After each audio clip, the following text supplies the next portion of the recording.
Mari kita berdoa. Terima kasih Tuhan Yesus. Karena pada hari ini kami boleh untuk memuji dan memuliakan nama-Mu. Dan kami mau belajar untuk mencintai apa yang Kau cintai Tuhan. Dan karena kami tahu di saat kami mencintai apa yang Kau cintai, bahagia kami penuh. Terima kasih Tuhan, kami bersyukur untuk pagi hari ini kami mau belajar daripada-Mu. Engkau beri pada kami hikmat, pengertian, dan roh yang mau belajar dan menyerap, roh yang haus dan lapar akan kebenaran firman-Mu. Supaya sungguh kami terus bertumbuh menjadi mempelai-mempelai-Mu yang dewasa. Terima kasih Tuhan, di dalam nama Tuhan Yesus kami berdoa dan mengucap syukur. Amin. Shalom saudara. Hari ini saya mau sharing sesuatu tentang belajar dari Simpson. Ya, saudara pasti tahu dari sekolah minggu udah sering diajarin ya tentang cerita Simpson dan sebenarnya sudah hafal semua ya tentang cerita ini. Tapi hari ini saya secara khusus Tuhan mengajari saya akhir-akhir hari-hari ini tentang Simpson. Tapi sebelumnya saya mau menayangkan sebuah klip dulu. Karena inspirasi dari khotbah ini itu berasal dari mereka dilatih setiap hari seperti itu saudara. Nah yang lucu adalah begini. Saya beberapa waktu yang lalu lagi scroll reels ya. Tiba-tiba ada sebuah cerita tentang bagaimana anjing polisi ini kan dilatih dengan sedemikian rupa mungkin bertahun-tahun ya. Karena saya dengar mereka itu sejak dari bayi, dari umur mungkin 6 bulan. Kalau memang dia destininya itu adalah menjadi seekor anjing polisi, dia akan sudah mulai dilatih dari 6 bulan sampai besar dewasa. Ya. Dan dia itu tiap hari akan menjalani pelatihan yang seperti itu. Ya. Dia dilatih naik turun, dia akan memiliki kekuatan yang jauh lebih di atas rata-rata dari anjing biasa. Dan mereka juga penciumannya dilatih. Ya, untuk mereka dari jauh bisa cium yang namanya narkoba, zat terlarang dan sebagainya. Mereka meloncat lebih tinggi dari anjing-anjing lain. Mereka berlari lebih cepat dari anjing-anjing lain. Penciuman mereka, pandangan mata mereka, telinga mereka dilatih secara khusus untuk mereka bisa menangkap banyak hal dan untuk mengejar dan untuk mencapai lebih di atas rata-rata dari anjing-anjing lain. Tapi yang lucu ya saudara, dari semua pelatihan-pelatihan yang anjing-anjing itu terima setiap hari, saudara tahu ujian akhirnya apa? Sebelum akhirnya si anjing itu dinyatakan lulus. Boleh ditayangkan klipnya? Nah, ini saudara ujian akhirnya. Fotograf atau foto dari tahun 87 menunjukkan police dog yang sedang di training diajar untuk tetap diam selama ada seekor kucing yang melintas di depan mereka. Dan itu adalah bagian dari ujian akhir. Jadi anjing-anjing ini yang tiap hari beringasan dari umur 6 bulan mungkin dilatih sampai mereka dewasa. Dan hari itu pelatihnya ngomong, hari ini adalah ujian penentuan atas destiny kalian. Ya, kalian sudah dilatih bertahun-tahun dan hari ini adalah ujian akhir. Kalau kalian lulus, ya mungkin mereka pelatihnya mungkin ngomong, kamu semua nanti akan dilantik, akan mulai kerja, ikut saya ke lapangan, jadi anjing polisi beneran. Gitu. Dan mungkin di pikiran anjing-anjing itu, hari itu akan menjadi another day, seperti biasa. Dia akan disuruh lari dengan cepat. Dia akan disuruh loncat dengan tinggi. Dia akan disuruh ngejar penjahat, pura-pura penjahat dan menerkamnya. Dipikirnya ujiannya seperti itu. Tahu-taunya mereka cuma disuruh apa? Sit. Ya kan? Sit. Dengerin saya. Sit. Gitu ya. Sit semua. Rapih kan tuh? Ya jejer. Tiba-tiba dikeluarin kucing. Cepret. Kucingnya egol di depan mereka. Gemes nggak mereka? Wah gemes, karena naturalnya anjing itu adalah musuhnya kucing. Naturalnya anjing, kalau ada kucing pasti pengen dicokot. Apalagi mereka tiap hari kerjaannya nyokot terus. Ya kan? Tapi apa yang dilakukan anjing-anjing itu? Disuruh apa sama majikannya? Sit. Dan mereka semua dengan sangat tenang. Kucingnya lewat. Saya juga salut sama kucing itu karena kucing itu cukup berani ya. Kalau ada satu aja yang gagal ya saudara, habis daya itu ya kucingnya. Nah, kucingnya juga lumayan nekat dan berani ya. Melintas dengan tenang di depan anjing-anjing itu. Dan anjing-anjing itu tidak ada satupun yang menggigit. Maju satu langkah pun untuk mendekat, itu aja enggak. Nah, apa sih yang kita bisa pelajari dari gambar ini? Penguasaan diri. Ya. Entah gimana waktu saya dapat gambar ini, besoknya Tante Guatlan di PW ngomong tentang penguasaan diri. Benar ya Tante waktu minggu lalu. Jadi Tuhan itu kalau lagi mengajar sesuatu, itu circle-nya itu sama karena Roh Kudus. Waktu saya dapat gambar ini, saya ngomong wah nanti ini bahan khotbah PW selanjutnya tentang penguasaan diri. Tahu-taunya Ibu Guatlan besoknya khotbah penguasaan diri di PW. Aku bilang wah memang ini Tuhan lagi mau mengajar mempelai-mempelainya untuk menguasai diri. Ya. Karena apa saudara? Penguasaan diri adalah suatu lambang kedewasaan. Dan kita sebagai gereja Tuhan, hari-hari ini kita memang harus dewasa. Karena apa? Tuhannya udah mau datang. Mempelai laki-laki kita sudah siap-siap mau menjemput. Kalau kita didapati menjadi mempelai yang tidak siap, tidak dewasa, sorry kata, kita tidak dilayakkan untuk masuk ke dalam perjamuan anak domba. Dan hari ini Tuhan berkata, nak belajar tentang yang satu ini. Ya, yuk kita sekarang gali mulai. Kenapa sih? Seorang yang luar biasa seperti Simson, kalau mau diibaratkan dia itu mungkin keahliannya di atas rata-rata manusia. Dia seperti seekor anjing polisi mungkin. Yang apa? Pendengarannya lebih tajam, matanya lebih tajam, badannya lebih kuat. Dia memang diciptakan sama Tuhan untuk suatu destiny yang luar biasa. Dia diciptakan Tuhan untuk menjadi superhero. Sehingga kekuatannya memang di atas rata-rata. Next slide. Ya, kita belajar. Kenapa yang namanya Simson ini dengan kekuatan yang luar biasa, dengan kehebatan fisik yang luar biasa. Dia kita tahu akhirnya jatuh. Ya. Karena yang pertama, dia itu adalah orang yang tidak bisa menguasai dirinya. Dia adalah orang yang tidak bisa berkata tidak untuk dosa. Dia adalah orang yang sukar menaklukkan akan keinginan daging. Ya.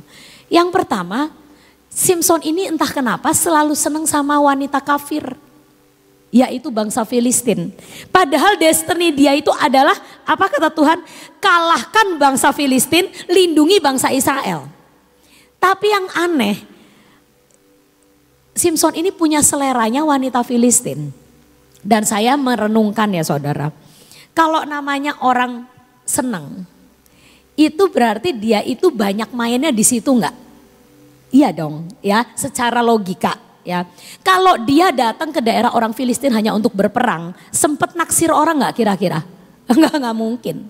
Ya kan? Kalau dia pergi ke Filistin cuman untuk berperang dan untuk menggenapi akan rencana Tuhan, dia nggak akan sempat naksir.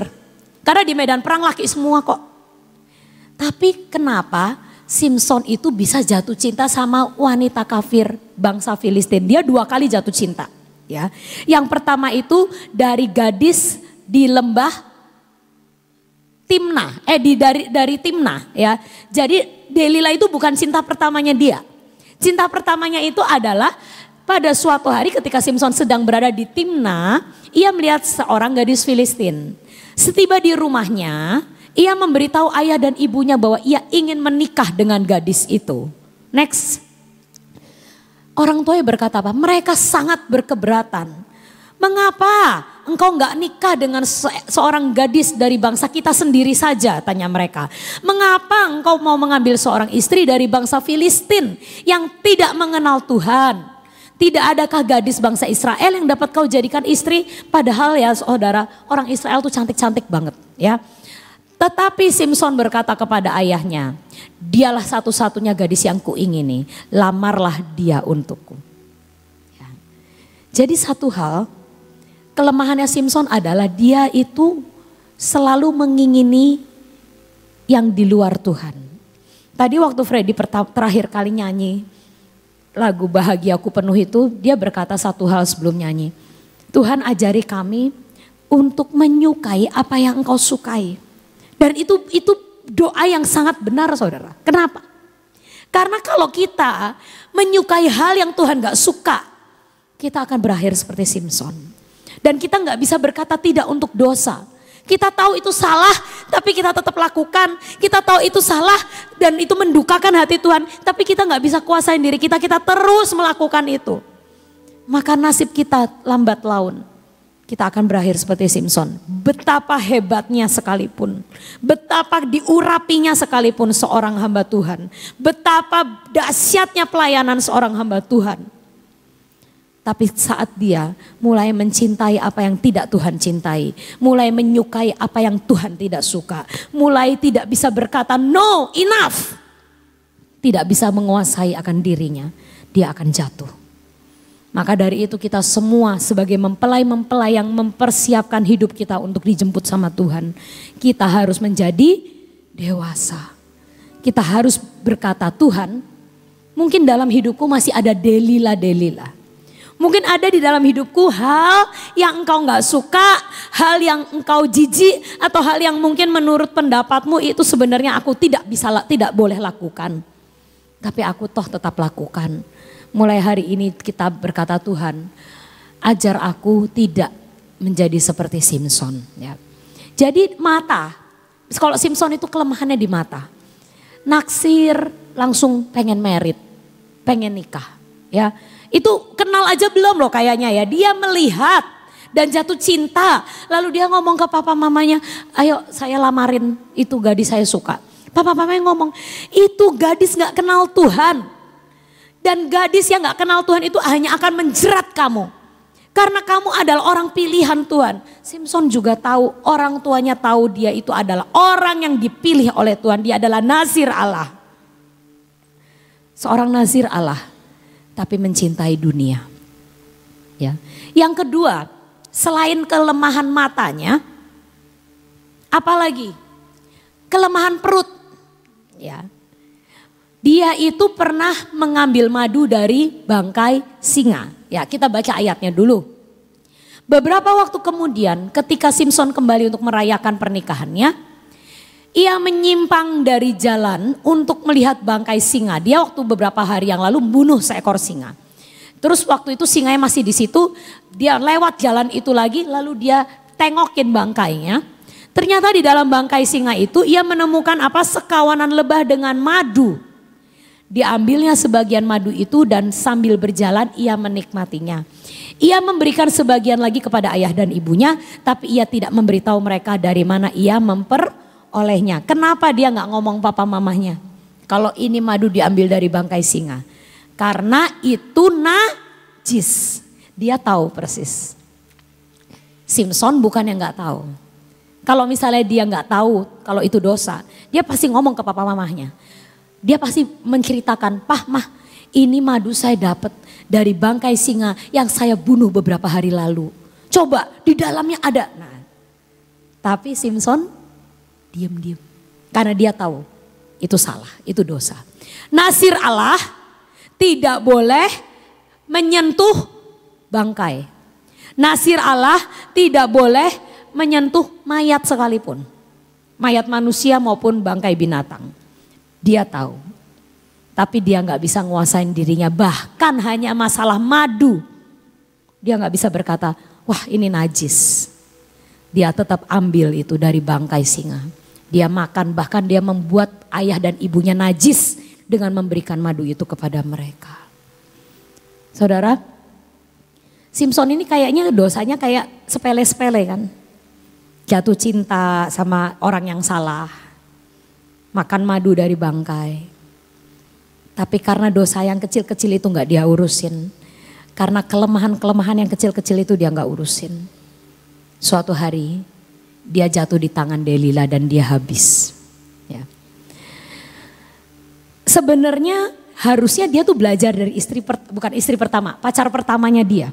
Ya kan? Karena waktu dia jatuh cinta sama gadis Timna itu saya nggak baca ayatnya ya. Saya cerita aja, kayaknya kalau saya cerita lebih seru ya.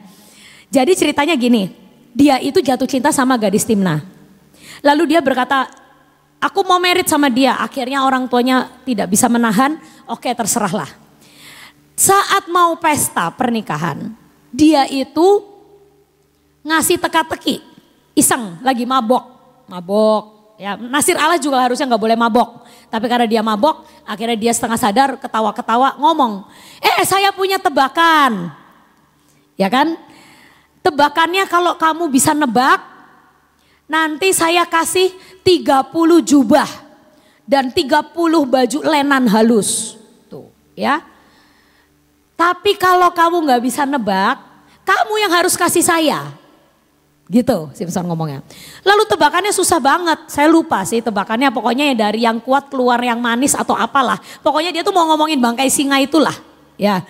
Jadi apa yang lebih manis dari apa, pokoknya nanti saudara baca sendiri, ada tebakannya. Kayak pantun gitu tebakannya. Lalu intinya semua saudara-saudara dari perempuan itu nggak ada yang bisa jawab satupun. Tapi yang mereka khawatirkan, wah kalau kita nggak bisa jawab, kita harus kasih Simpson 30 jubah lenan. Rugi dong kita, datang ke pesta harusnya cuma ngasih angpau. Tapi ini datang ke pesta, bangkrut, suruh ngasih 30 baju merek istilahnya gitu ya. Kalau dulu zaman dulu tuh saudara baju lenan itu kayak branded gitu loh, kayak baju Gucci, LV gitu mungkin ya. Mahal. Lah ini datang ke kondangan, malah saya disuruh bayar mahal, gak mau. Akhirnya dia datengin perempuan itu. Lalu berkata, kasih tahu jawabannya ke kita. Kamu harus desak suamimu. Kasih jawabannya ke kita. Kalau enggak tak bakar kamu. Gitu. Jadi perempuan itu akhirnya merengek-rengek kepada Simpson. Kasih tahu jawabannya, kan aku istrimu bla bla bla. Akhirnya Simpson kasih tahu jawabannya. Dan akhirnya Simpson marah. Karena ini saya dijebak. Nah, jadi sebenarnya Simpson itu sudah dapat pembelajaran. Dan itu sebenarnya contoh soal yang mudah. Dan harusnya dia belajar dari situ. Karena itu gak sampai merusak destininya. Bahkan Tuhan baik. Dari kesalahan Simpson itu, Tuhan bikin gara-gara. Sampai akhirnya Tuhan membuat rencana Simpson dengan marah itu, dia nyerang Filistin dan membuat kekacauan dan mengalahkan banyak orang Filistin. Jadi sebenarnya dari dosanya Simpson itu Tuhan masih bikin reka-reka yang baik. Dengan cara apa? Tuhan, ya udahlah Simpson, kamu memang salah. Tapi dengan kesalahanmu ini jadi kamu berperang melawan Filistin sekali lagi. Ya, Tuhan masih kasih kesempatan dia untuk memerangi Filistin dan mencapai destininya. Tapi saat dia tidak belajar dari kesalahan yang pertama, saat dia mengulangi lagi kesalahannya dan jatuh cinta sama Delila, akhirnya destininya selesai. Akhirnya putus. Karena apa? Mengulangi kesalahan yang sama. Tapi kali ini Delila bertanya, dari mana asal kekuatanmu? Dan dia menceritakan perjanjiannya dengan Tuhan. Ini udah urusannya udah bukan masalah baju lagi. Urusannya adalah dia menceritakan rahasia perjanjiannya dengan Tuhan. Dan hari itu saat rambutnya dipotong, saat kekuatannya hilang, dia berkata, mungkin dia ngomong, kok saya kok bodoh ya. Dulu jatuh sama wanita, dirayu-rayu saya akhirnya jatuh. Kali ini kesalahan yang sama persis. Tapi dampaknya lebih besar. Saudara, bagaimana caranya kita untuk belajar menguasai diri kita? Karena kita ini harus belajar kan. Kalau enggak kita jadi seperti Simpson. Kita enggak pernah bisa menguasai diri.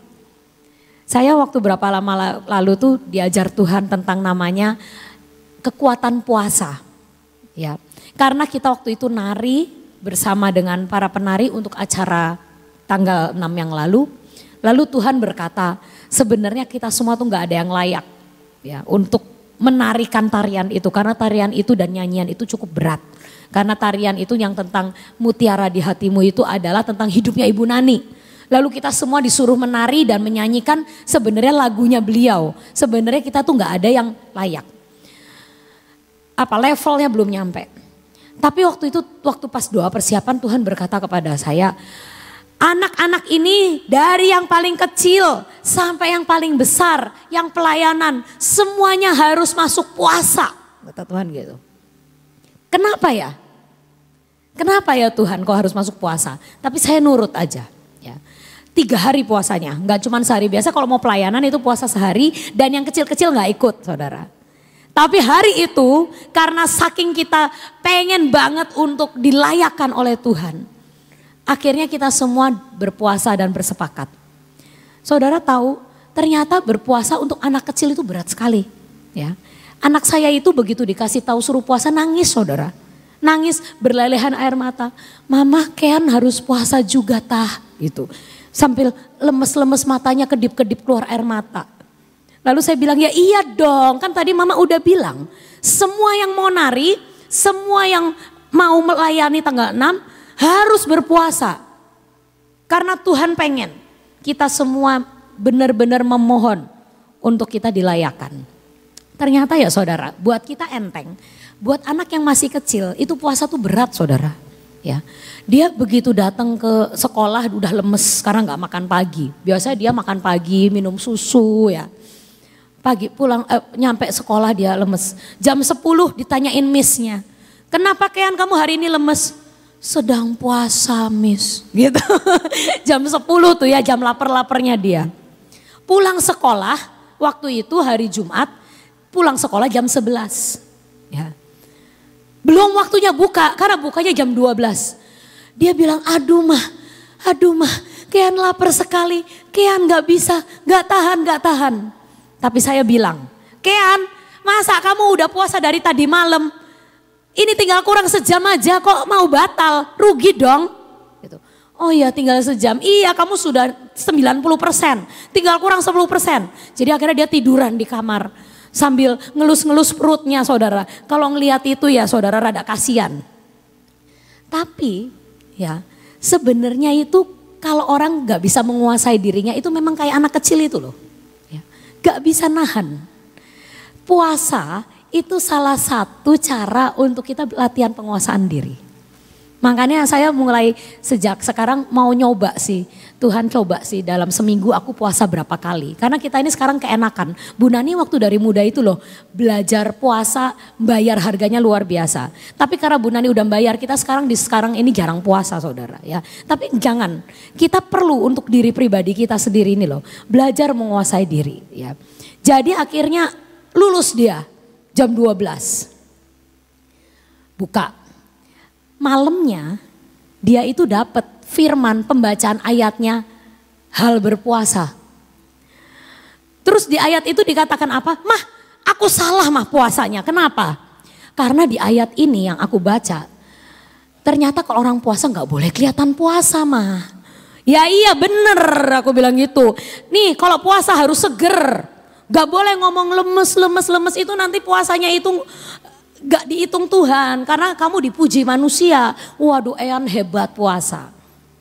Ternyata di dalam pembacaan dia kalau puasa harus pakai apa minyak rambut gitu kalau laki. Harus mukanya berseri-seri bersinar. Harus kelihatan biasa aja.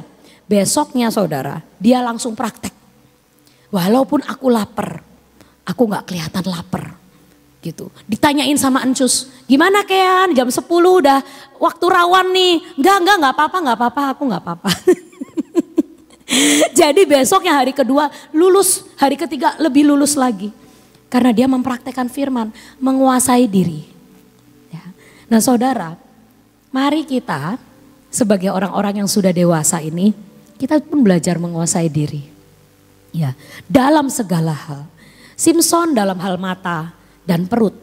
Kita juga banyak kan yang ibu-ibu mungkin atau bapak-bapak yang punya makanan kesukaan. Saya punya teman, saya kasih 1 kaleng emping wagyu. Kita sebutnya emping wagyu. Karena di Cirebon ini ada yang jualan emping 1 black kayak gini. Itu empingnya enak banget sih saudara, kriuk banget. Ya, saya sebagai orang yang nggak terlalu suka emping aja bisa suka sama emping itu. Suatu hari saya kasih dia emping, di kereta api dicemilin sama dia. Sampai akhirnya emping itu tidak pernah nyampe ke tangan istrinya. Jadi suatu hari istrinya datang ke Cirebon. Saya bilang, mau beli emping lagi nggak yang kayak biasa? Emping apa ya Sof?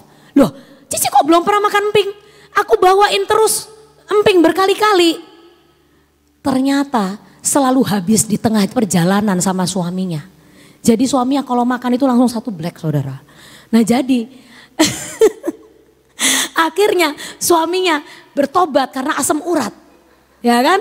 Bertobatnya harus karena asam urat dulu. Nah jangan sampai kita ini jadi orang-orang sakit dulu baru bertobat. Ya. Jangan sampai kita kayak Simpson. Ya. Potong rambut dulu. Habis dulu kekuatannya. Baru dia bertobat. Telat. Ya. Simpson akhirnya dikasih kesempatan sih sama Tuhan. Akhirnya rambutnya tumbuh dan kekuatan terakhirnya itu dia mengalahkan banyak orang Filistin tapi dia mati. Tapi harusnya menurut saya destiny Simpson lebih dari itu. Harusnya dia berumur panjang dan mengalahkan jauh lebih banyak lagi orang Filistin. Tapi akhirnya destiny-nya terpotong karena dia tidak bisa menguasai dirinya. Nah jangan sampai destiny kita terpotong karena kita nggak bisa menguasai diri. Dalam hal makan juga. Ya, harusnya nggak kolesterol, tapi karena kebanyakan makan babi garing jadi kolesterol. Kalau udah kolesterol lemes, nggak bisa pelayanan, pegel, pusing, nah itu saudara ya. Harusnya bisa ke pulau-pulau, harusnya bisa naik gunung, matok gunung, tapi karena asam urat, ya, jadi nggak bisa menyelesaikan tugas yang harus kita selesaikan. Mama Nani kalau ditanya orang, selalu jawabnya, masih banyak tugas yang harus saya selesaikan. Makanya dia selalu sehat. Kita juga anak-anak Tuhan yang sudah dewasa. Mari kita menguasai hidup kita. Dalam segala perkara. Mungkin daily life kita adalah mulut kita. Ini gak bisa dikuasain. Atau mata, atau perut. Setiap orang punya kelemahan. Dan kita hari ini menyelidiki apa kelemahan hidup kita. Kuasai itu. Ada satu ayat yang saya suka.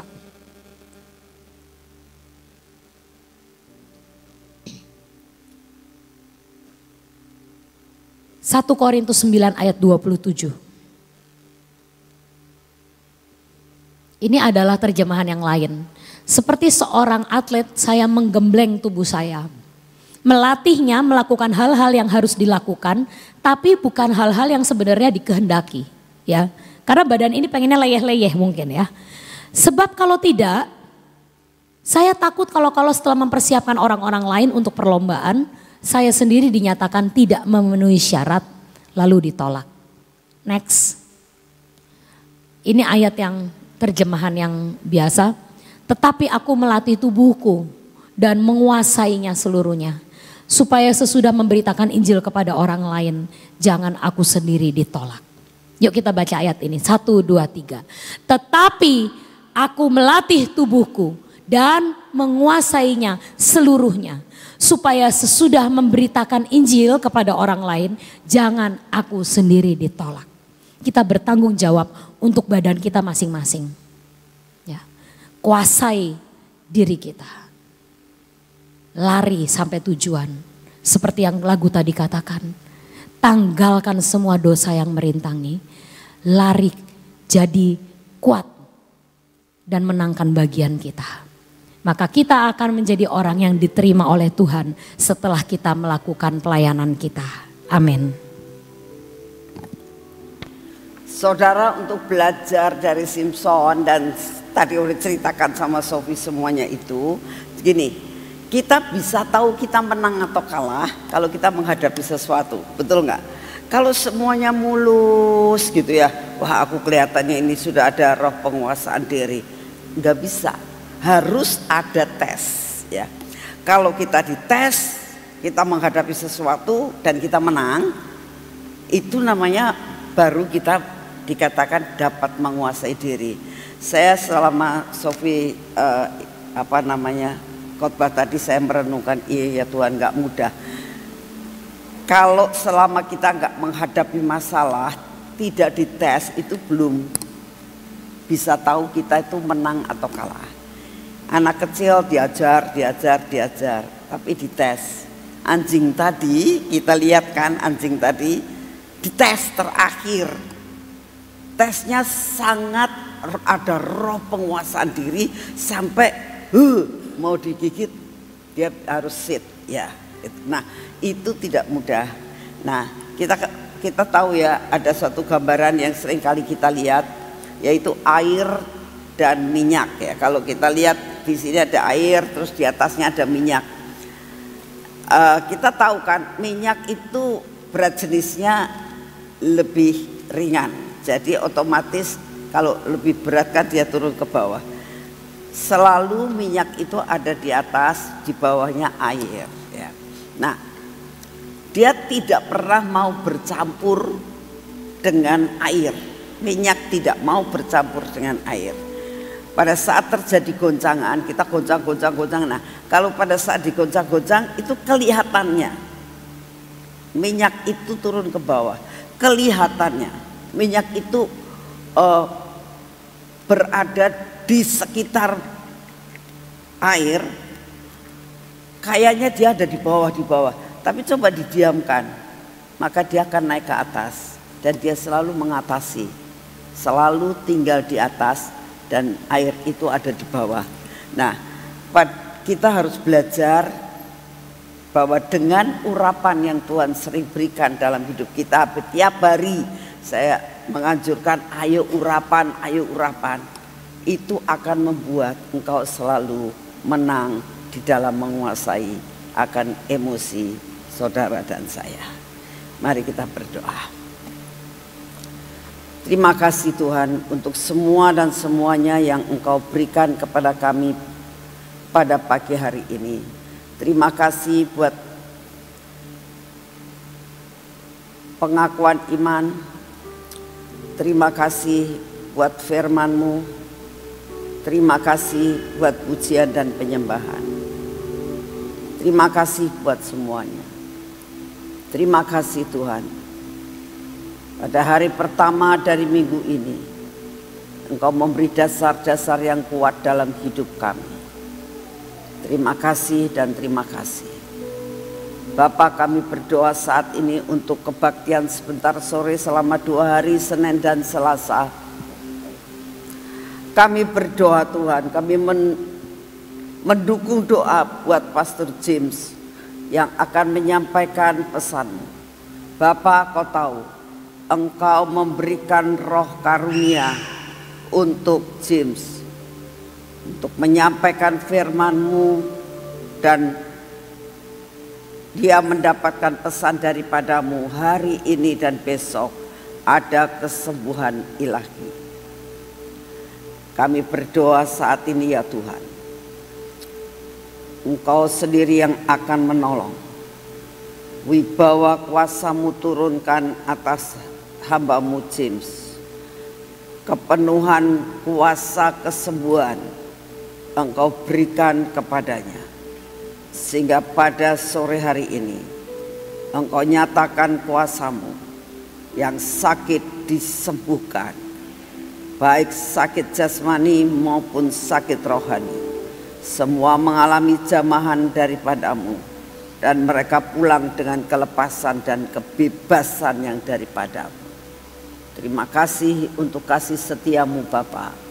Engkau beracara selama 2 hari di tempat ini. Engkau akan menyatakan demonstrasi-Mu Tuhan, bahwa Engkau tidak pernah berubah, dulu, sekarang, dan selamanya.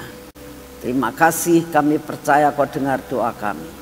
Terima kasih Tuhan, terima kasih dan terima kasih. Bapa, kami tetap menyerahkan akan bangsa dan negara kami ini ke dalam tangan-Mu. Engkau yang terus beracara untuk bangsa dan negara kami, baik untuk presiden yang terpilih maupun untuk presiden yang saat ini sedang melaksanakan tugas akhirnya. Engkau yang akan terus beracara Tuhan, sampai semua rencana-Mu tidak ada yang gagal buat bangsa ini. Bapa, saat ini kami juga berdoa di hadapan-Mu ya Tuhan. Kami minta anugerah turun tentang cuaca yang saat ini berubah-ubah Tuhan. Tadi malam kami melihat ada hujan dan Engkau tahu bahwa pagi ini sudah mulai panas lagi. Bapak, Engkau tahu cuaca yang tidak menentu ini membuat banyak sekali kesehatan kami menjadi terganggu. Kami berdoa, beri daya tahan tubuh buat kami Tuhan, buat anak-anak kami dan keturunan kami.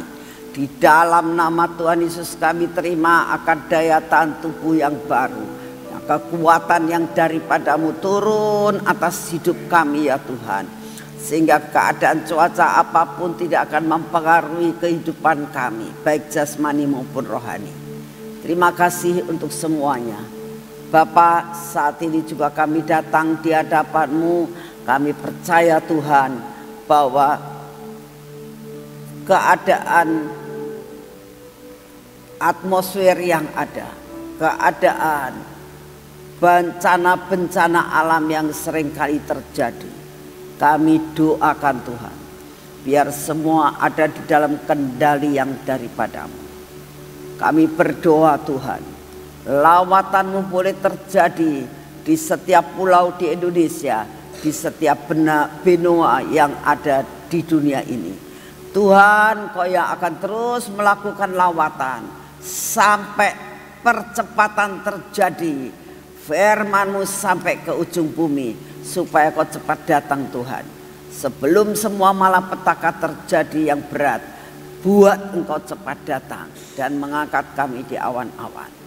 Terima kasih untuk kasih setia-Mu. Segala pujian, hormat, syukur kami naikkan di hadapan-Mu ya Tuhan. Engkau sungguh amat sangat baik atas hidup kami. Kami percaya Tuhan, Engkau memberikan kepada kami kemampuan dan kekuatan untuk dapat menguasai diri kami. Terutama Tuhan dalam masalah emosi. Mohon anugerah-Mu Tuhan. Engkau tekan emosi kami untuk kami boleh menang dalam segala perkara.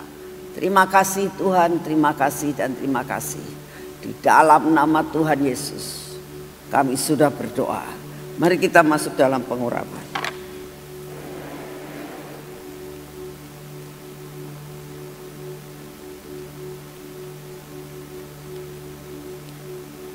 Terima kasih ya Tuhan.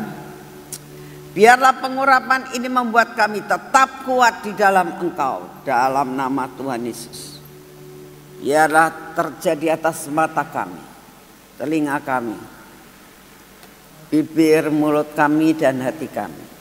Kuasai terus Tuhan, supaya kami tetap selalu menang dalam menghadapi apapun.